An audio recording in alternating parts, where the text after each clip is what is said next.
여호와의 사자가 떨기나무 가운데로부터 나오는 불꽃 안에서 그에게 나타나시니라. 그가 보니 떨기나무에 불이 붙었으나 그 떨기나무가 사라지지 아니하는지라. 아멘.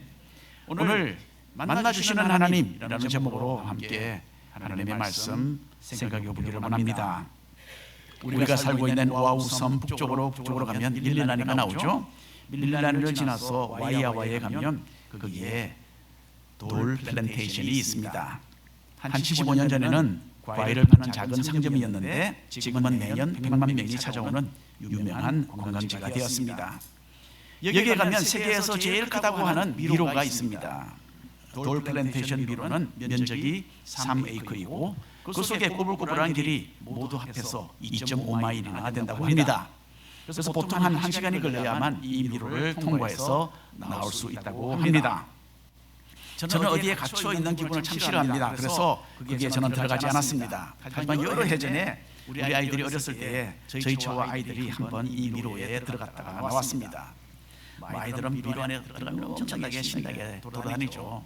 그런데 저같이 그런 것을 그리 즐기지 않는 아빠들도 많이 있는 것 같아요.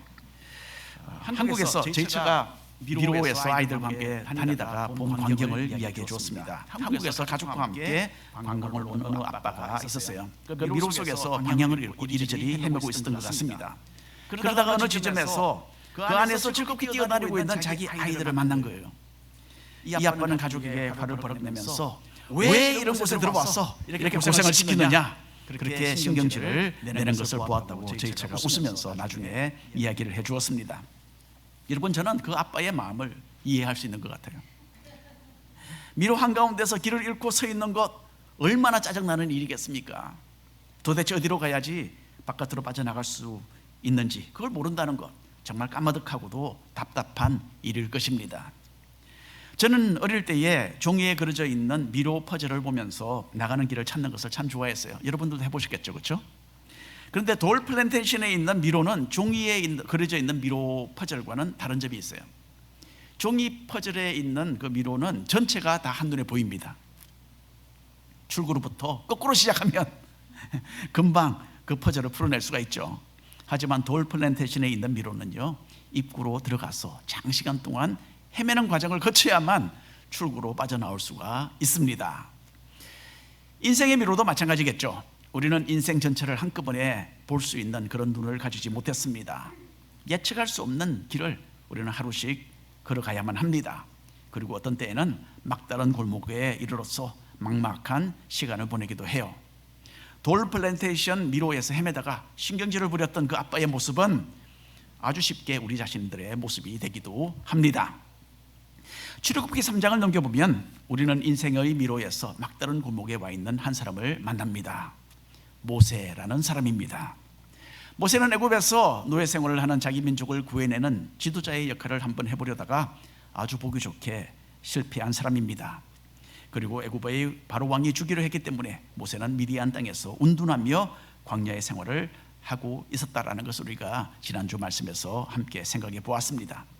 이 미디안 광야는 온 사방이 열려있는 광야였어요. 하지만 모세로서는 바로 그곳이 미로의 막다른 골목과도 같았습니다. 그런데 하나님은 인생의 막다른 골목에서 참으로 무미건조한 삶을 살고 있던 모세를 만나 주실 그런 계획을 가지고 계셨습니다. 그리고 이날 하나님과의 만남은 모세가 이전에 가슴에 품었던 이스라엘 민족을 이끄는 지도자로서의 꿈을 다시 회복시켜주는 그런 변화의 시간이 되었던 것입니다. 1번 우리가 함께 읽어보겠습니다. 불꽃 속의 하나님. 미디안 땅은 메마르고 황무한 곳이었고 아무런 변화가 없는 곳이었습니다. 인생을 처음 40년을 애굽의 호화로운 궁전에서 공주의 양아들로 살았던 모세였습니다. 하지만 그 다음 40년을 모세는 이런 참으로 황량한 광야에서 지내야만 했습니다. 이제 모세는 80세의 나이가 되었습니다. 모세가 결국 120년을 살았어요. 이때는 모세로서는 인생의 3분의 2가 벌써 지나가 버린 그런 시점이었어요. 보통 사람이 요즘 한 70년, 80년 살지 않습니까? 요즘으로 말한다면 모세는 50대 한 중반에 접어들었다라고 보면 되겠습니다. 이 나이가 되면 지금까지 열심히 살면서 쌓아온 삶의 수고에 대한 혜택을 좀 누리기 시작하는 그런 나이가 되는 거죠. 하지만 모세는 아직도 미디안 광야를 헤매며 다니면서 양떼를 치는 그런 조금 비참한 삶을 살고 있었습니다. 출애굽기 3장 1절 말씀 우리가 함께 한 목소리로 읽어보겠습니다. 모세가 그의 장인 미디안 제사장 이드로의 양떼를 치더니 그 떼를 광야 서쪽으로 인도하여 하나님의 산 호렙에 이르렀다라고 합니다. 짐승을 기르는 목자들을 가증하게 여기는 애굽 사람들의 문화로 따져본다면 모세는 그야말로 가장 밑바닥의 삶을 살고 있는 것이었습니다. 애굽의 왕자의 자리에서 가장 천한 신부로 떨어진 것이었어요. 그것도 모세는 자신의 양떼가 아니라 장인어른의 양들을 보살피는 그런 무의미하게 보이는 생활을 하고 있었던 것입니다. 여러분, 우리가 현재 처해 있는 상황이 그리 만족스럽지 못하고 오히려 갖가지 어려움과 도전으로 가득 차 있을 수도 있습니다. 우리에게는 이런 시간이 즐겁지 않고 마치 뒷걸음질하는 것 같이 느껴지겠죠. 하지만 하나님은 그렇게 생각하지 않으십니다. 하나님은 우리가 대하는 모든 상황들을 자신의 선하신 뜻을 이루는 방편으로 사용하십니다. 그리고 우리의 패배와 우리의 고전하는 시간들을 바꾸어서 영적인 성숙을 이루시고 승리의 길로 분명히 인도하시는 줄로 믿으시기 바랍니다. 자, 미디안 땅에서 40년을 생활했던 모세에게는요, 근방에 있는 호렙산이 전혀 생소하지 않았을 것입니다. 수차례나 양떼를 이끌고 지나갔었겠죠. 하지만 어느 날 전혀 예상하지 못한 어마어마한 일이 이 호렙산에서 모세를 기다리고 있었습니다. 3장 2절 말씀 함께 읽겠습니다. 여호와의 사자가 떨기나무 가운데로부터 나오는 불꽃 안에서 그에게 나타나시니라. 그가 보니 떨기나무에 불이 붙었으나 그 떨기나무가 사라지지 아니하는지라. 아멘. 모세는 양을 치다가 호렙산에서 떨기나무에 불이 붙어 있는 것을 보았습니다. 간혹 메마른 광야에 자연적으로 불이 붙어서 들판과 나무를 태우는 일이 있다라는 것 모세도 잘 알았겠죠. 그런데 이 불은 달랐어요. 떨기나무에 불이 활활 붙기는 하는데 나무가 타지도 않고 사라지지 않는 참으로 신기한 광경이었던 것입니다. 어떻게 이런 일이 있을 수 있을까 하고 그곳으로 가까이 다가갔을 때에 하나님은 모세의 이름을 부르십니다. 그리고 떨기나무 속에서 음성을 발하시며 모세를 만나 주셨습니다. 3절부터 출애굽기 3장 3절부터 5절까지 말씀 한 목소리로 읽겠습니다. 이에 모세가 이르되 내가 돌이켜 가서 이 큰 광경을 보리라. 떨기나무가 어찌하여 타지 아니하는고 하니 그때에 여호와께서 그가 보려고 돌이켜 오는 것을 보신지라. 하나님이 떨기나무 가운데서 그를 불러 이르시되 모세야 모세야 하시매 그가 이르되 내가 여기에 있나이다. 하나님이 이르시되 이리로 가까이 오지 말라. 네가 선 곳은 거룩한 땅이니 내 발에서 신을 벗으라. 가시나무에 붙었던 불은 나무가 타지 않아도 계속해서 스스로 타오르는 하나님의 초자연적인 불이었어요. 그리고 그 속에서 들렸던 음성은 죄악된 인간이 감히 다가가지 못할 거룩하신 하나님의 음성이었어요. 떨기나무 속의 음성으로 하나님은 모세의 이름을 2번 거듭해서 부르셨어요. 여러분, 일반적으로 좀 다급한 상황이 벌어졌을 때에 이름을 2번 반복해서 부르게 되죠. 아무개야 아무개야 그렇게 하잖아요. 하나님은 떨기나무로 다가오는 모세가 꼭 알아야 할 내용이 있었기 때문에 모세의 이름을 급하게 2번 부르셨어요. 그것은 떨기나무가 있던 그 땅이 거룩한 땅이라는 그 내용이었습니다. 먼저 하나님의 음성은 모세에게 발에서 신을 벗으라 라고 말씀하셨죠. 그 땅이 거룩하기 때문이었어요. 아마 모세는 40년 동안 이곳을 한두 번 지나간 것이 아니었을 것입니다. 하지만 이날에는 특별히 하나님께서 이곳에 내려오셨기 때문에 그 땅이 거룩한 땅이 되었던 것입니다. 세계 여러 곳에는 사람들이 집으로 들어가면서 발에서 신을 벗는 그런 풍습이 있습니다. 동양 사람들이 많이 사는 하와이도 마찬가지입니다. 집에서 신을 계속 신고 있는 그런 문화의 사람이라 할지라도 우리 하와이에서는 다른 사람의 집에 들어가면 좀 눈치를 보면서 신발을 벗게 되는 거죠. 신발은 더러운 것과 항상 접촉을 하는 물건입니다. 그래서 하나님이 나타나신 거룩한 땅에서 모세는 당연히 자기의 신을 벗어야만 했던 것입니다. 자, 출애굽기 3장 6절 말씀 함께 읽겠습니다. 또 이르시되 나는 내 조상의 하나님이니 아브라함의 하나님, 이삭의 하나님, 야곱의 하나님이니라. 모세가 하나님 배우기를 두려워하여 얼굴을 가렸다라고 합니다. 자, 하나님은 조금의 어둠도 없으신 완전한 빛, 바로 그 자체이십니다. 이에 비해서 우리 인간은 부패하고 타락해서 죄를 먹고 마시는 존재들입니다.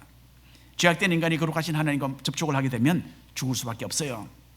나방이 불빛에 이끌려서 가까이 날아다니다가 불에 접촉하게 되면 어떻게 됩니까?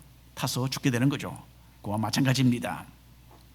성경에는 하나님의 천사를 만나보고서 몸의 기운이 다 빠져나가고 엎드러져서 자신의 몸이 죽은 시체와 같이 되었다라고 증언을 했던 사람들이 있습니다. 다니엘이 그랬고요, 또 요한계시록을 썼던 사도 요한에게도 그런 일이 있었습니다. 하나님은 모세에게 더 이상 더 가까이는 오지 말아라, 그렇게 경고하심으로써 모세가 죽지 않고 보존되기를 원하셨어요. 여러분, 무엇이든지 하나님의 것이 될 때에 거룩하게 됩니다. 하나님을 예배하는 집을 우리는 성전이라 부르죠. 또 하나님께서 선택하시고 축복하신 사람을 성도라고 부릅니다. 우리가 세상 사람들과 다름없는 참으로 지극히 평범한 존재라 할지라도 하나님의 용도를 위해서 선택받을 때에는 거룩한 백성들이 되는 것입니다. 예수님은 죄악된 이 세상을 찾아오신 거룩하신 하나님이세요. 주님은 우리 죄인들을 만나주시고 십자가의 피로 우리를 씻어서 거룩하게 해주셨습니다. 그리고 자신의 선하신 뜻을 우리를 위해 이루어주시는 고마우신 분이십니다. 모세는 떨기나무 속에 그 음성을 통해서 하나님을 만났습니다. 이 하나님의 모습에서 가장 두드러지게 나타났던 그 특성은 거룩함이었어요. 세상의 죄를 멸하시는 거룩하신 하나님 앞에 모세도 신을 벗고 적당한 거리를 유지해야만 했던 것입니다. 우리의 삶 가운데도 하나님은 거리낌이 없이 찾아오십니다. 우리의 일터와 우리의 가정과 기타 평범한 일상생활의 그 장소에서 하나님은 우리를 만나 주십니다. 그리고 우리에게 주님은 발에서 신을 벗으라고 말씀하십니다. 오늘도 우리의 죄악됨을 깨닫고 하나님을 경외하며 섬기며 살라 하시는 그 주님의 음성을 듣는 우리 모두가 되기를 간절히 바랍니다. 2번 함께 읽겠습니다. 고난에서 축복으로. 하나님께서 시각적으로 자신을 모세에게 나타내려 하셨을 때에는 참으로 여러 가지 배경과 또는 방법을 선택하실 수 있었을 것입니다. 어떤 멋지고 거대한 산을 배경으로 해서 나타나실 수도 있었겠죠. 아니면 참 고요하고 아름다운 호숫가를 배경으로 그리하셨을 수도 있었을 것입니다. 가장 우아한 아름다운 꽃을 사용하실 수 있었을 것이고, 아니면 힘차고 곧게 뻗은 웅장한 나무 한 그루를 통해서 스스로를 나타내실 수도 있으셨을 것입니다. 그런데 하나님은 모세를 만나 주셨을 때에 볼품없는 떨기나무를 사용하셨어요. 여러분, 왜 하필이면 떨기나무였을까요? 떨기나무는 보기 아름답지도 않고 가구를 만드는 나무로도 사용되지 않습니다. 도리어 날카로운 가시가 있는 나무죠. 사람의 살을 찢고 피를 흘리게 하는 나무인 것입니다. 그 당시 이스라엘 사람들은 떨기나무가 가져다주는 의미를 잘 알았을 것으로 생각합니다. 떨기나무는 곧 그들이 애굽 사람들에게 당하고 있던 고난을 연상케 해 주었을 것입니다. 출애굽기 3장 7절 그리고 9절 말씀을 함께 읽어보겠습니다.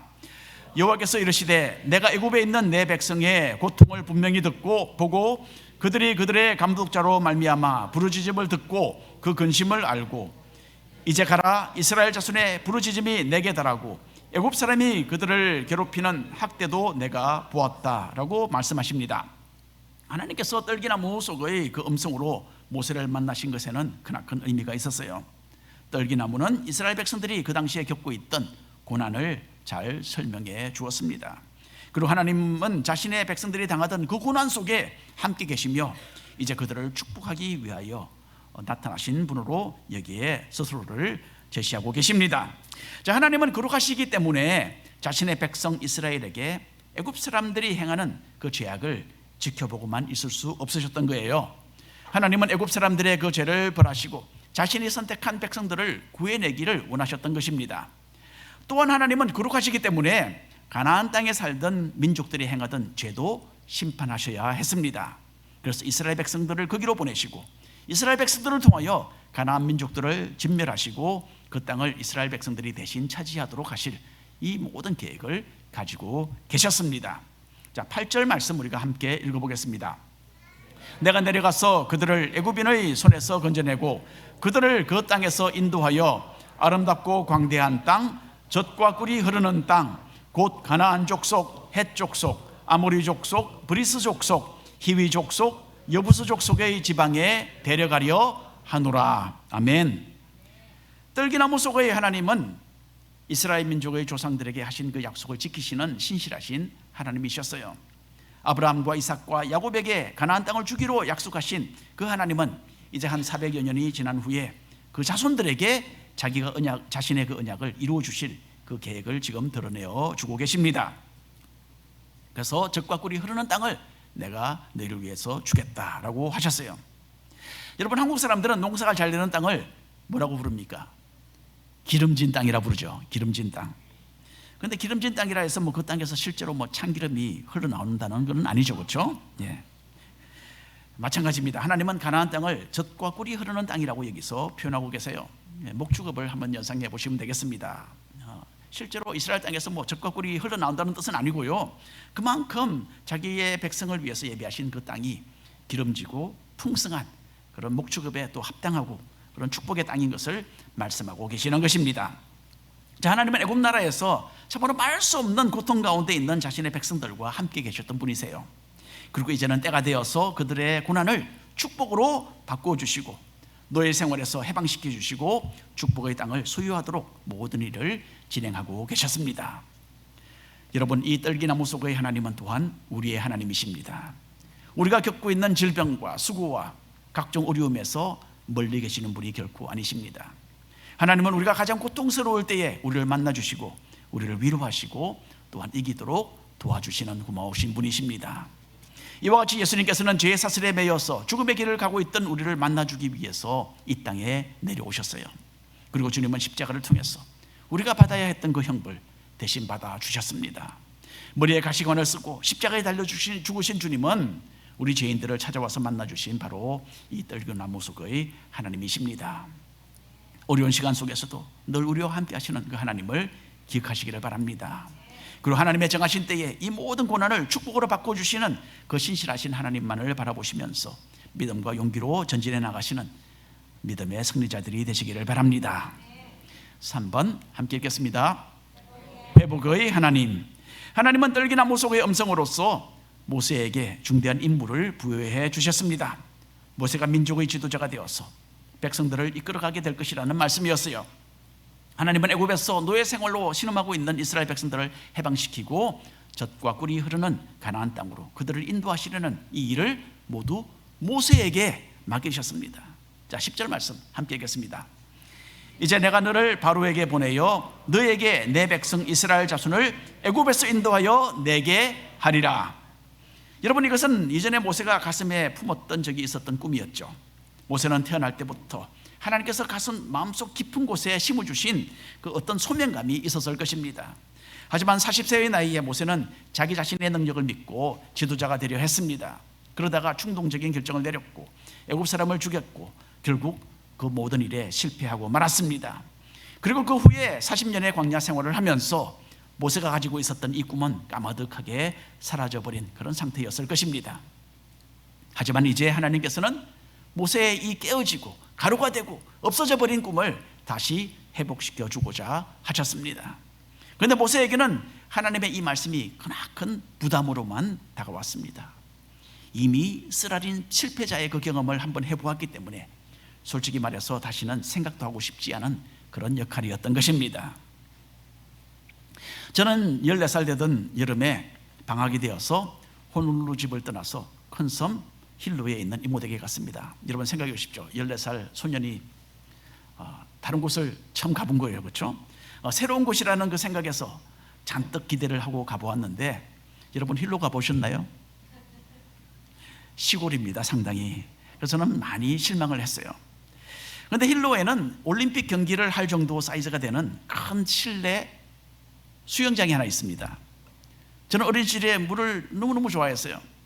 그런데 그래서 저에게는 이 무더운 힐로 여름에 수영장 물에 들어가는 것이 큰 기쁨이었습니다. 이 엄청나게 넓은 수영장 반대편에 가면 높은 다이빙대가 있었어요. 어른들과 좀 큰 아이들이 차례대로 돌아가면서 그 위에 올라가서 아래로 뛰어내리고는 했습니다. 제가 보니까 저도 할 수 있을 것 같아서 저도 줄을 섰습니다. 그리고 그 다이빙대 제일 높은 곳으로 가는 그 계단을 올라갔어요. 그런데 그렇죠, 여러분. 밑에서 보는 것과 위에서 내려다보는 것이 차이가 엄청나게 많이 납니다. 올라가 보니까 여러분 까마득했어요. 너무 오래전 일이라 얼마나 그 수영장이 높았는지 모르니까 제가 인터넷 검색을 했어요. 해보니까 그 다이빙 때는요 자그마치 21피트 높이입니다. 21피트면 여러분 지금 앉아 계시는 우리 예배실 2층 예배실 바닥에서부터 맨 위에 꼭대기까지가 여기 한 20피트 넘습니다. 21피트 정도 될 겁니다. 다이빙 때에 서서 보니까 여러분 도무지 뛰어내릴 그런 용기가 나지 않습니다.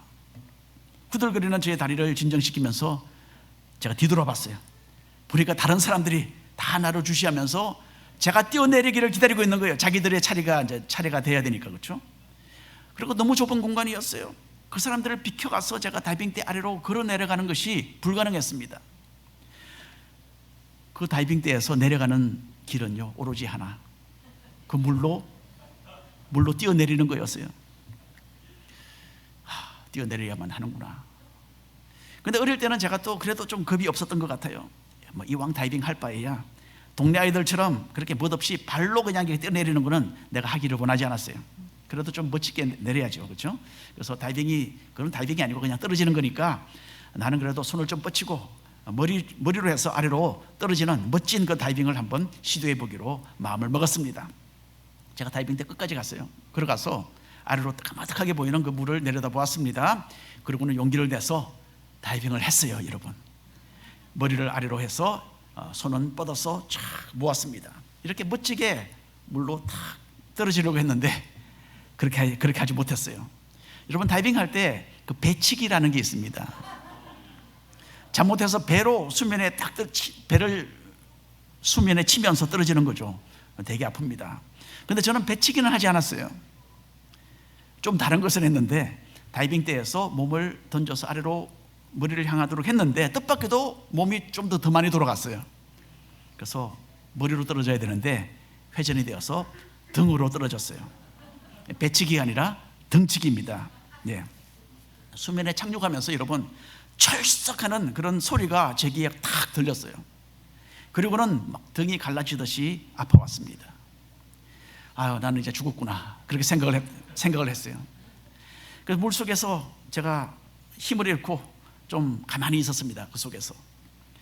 그럼 조금 있다가 조금씩 팔을 움직이면서 제가 머리를 내밀었습니다.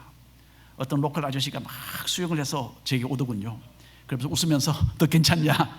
Are you okay? 그렇게 물어보는 거예요. 그러고 제가 보니까 수영장에서 있던 그 모든 아이들이 나를 쳐다보면서 깔깔거리고 웃는 거예요. 저는 쳐다보기도 싫었고 아무에게도 말하기도 싫었습니다. 그냥 수영장 그 모서리까지 와서 그 모서리를 붙잡고 한동안 물 안에 가만히 있었어요. 아프기도 했고 그리고 나오기도 싫었고 그냥 가만히 있었어요. 제가 그런 경험이 있습니다. 자, 그러다가 제가 다 어른이 되고 제 아이들과 함께 몇 년 전에 와이메아 바닷가를 갔습니다. 우리 오아후 섬 북쪽에 있는 와이메아 바닷가에 갔는데 거기 보니까 사람들이 줄을 서서 높은 바위 위에서 바다 물속으로 뛰어내리는 그런 지점이 있더라고요. 보셨죠, 여러분들도? 나도 가서 한번 해볼까 그런 생각이 들었습니다. 그런데 참았어요. 제가 왜 그랬겠습니까? 어릴 때 힐로 수영장에 있었던 그 일이 생각났기 때문입니다. 바위 높이를 보니까 그리 수영장 다이빙 때보다는 훨씬 낮은 그런 높이입니다.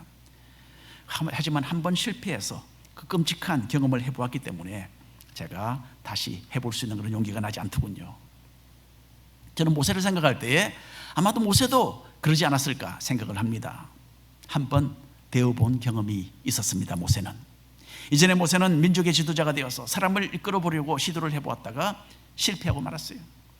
이런 실패의 경험 때문에 모세는 주저했던 것입니다. 그래서 모세는 떨기나무 속에서 들리는 하나님의 음성에 의문을 제기하게 됩니다. 11절 12절 말씀 읽어보겠습니다.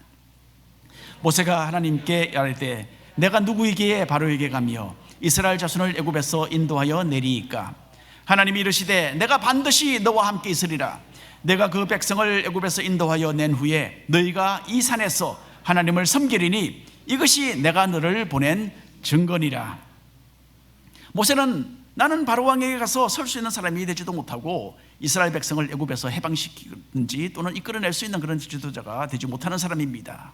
그렇게 하나님께 대답을 하고 있습니다. 나는 하나님이 시키시는 일에 자격 미달입니다 라는 뜻이죠. 하지만 여기서 하나님은 모세를 격려해 주십니다. 내가 너를 혼자 보내는 것이 아니라 내가 너와 함께 하겠다, 그렇게 말씀해 주시죠. 떨기나무 속에서 활활 타는 불길처럼 그런 능력이 있는 그 하나님께서, 또 그 가운데 음성을 발하시는 그 하나님, 그분 자신이 모세와 함께 갈 것이고 또한 이 모든 일을 이룰 수 있도록 해주시겠다, 그렇게 하나님은 약속하고 계셨습니다. 그리고 모세에게 용기를 불어넣어 주시면서 다시 한번 해보라, 주님이 말씀해 주셨어요. 여러분, 떨기나무 속의 이 하나님은 회복시키시는 하나님이셨습니다.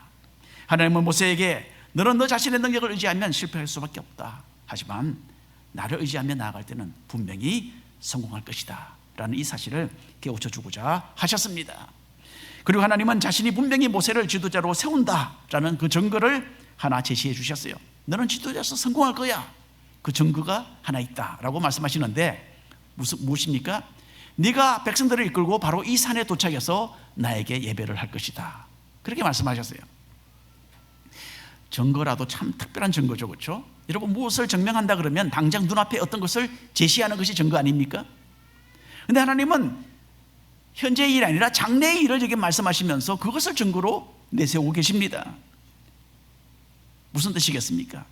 모세가 믿음을 가지고 하나님이 주시는 이 사명을 감당해 나감으로써 모세는 하나님께서 자신을 통해서 일하시는 것을 발견해 나아갈 것이다 라는 그런 의미였던 것입니다. 여러분, 떨기나무 속의 이 하나님은 우리를 회복시키시는 분이십니다.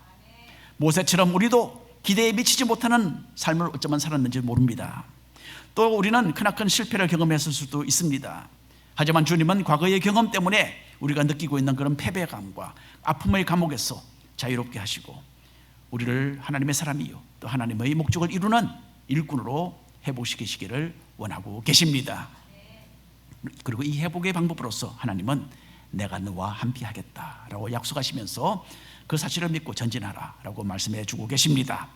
먼저 믿음을 가지고 순종을 해보면 승리하게 될 것이고 하나님의 크나크신 은혜를 누리게 될 것이라는 이 주님의 말씀에 모두 힘을 얻게 되시기를 바랍니다. 오늘 결론의 말씀을 나누고자 합니다. 하나님은 불타는 떨기나무 속에서 음성으로 모세를 만나 주셨습니다. 그리고 하나님은 자신이 어떤 하나님이신지를 나타내어 보여주셨습니다. 하나님은 거룩하신 분이시고 현재의 고난을 축복으로 바꾸시는 분이시고 또한 과거의 실패를 고치시고 회복시키시는 분이십니다. 여러분, 하나님은 우리에게도 자신이 누구시며 우리가 어떻게 믿음으로 주님을 따라가는 그 선택들을 해나가야 하는지를 보여주고 계십니다. 거룩하신 하나님 앞에 우리의 신을 벗고 우리의 죄악됨을 누치고 하나님을 경외하는 삶을 시작하시기를 바랍니다. 우리의 어려움과 고난에서 멀리 계시지 않고 또한 현재의 고통을 축복으로 바꿔주시는 그 하나님이심을 믿음으로 바라보시기를 바랍니다. 그리고 우리를 회복시켜 주시고 내가 너와 함께 하겠다 하시는 이 떨기나무 속의 그 음성을 듣고서 믿음으로 전진하며 승리하는 모든 성도님들 되시기를 축원합니다. 기도하겠습니다.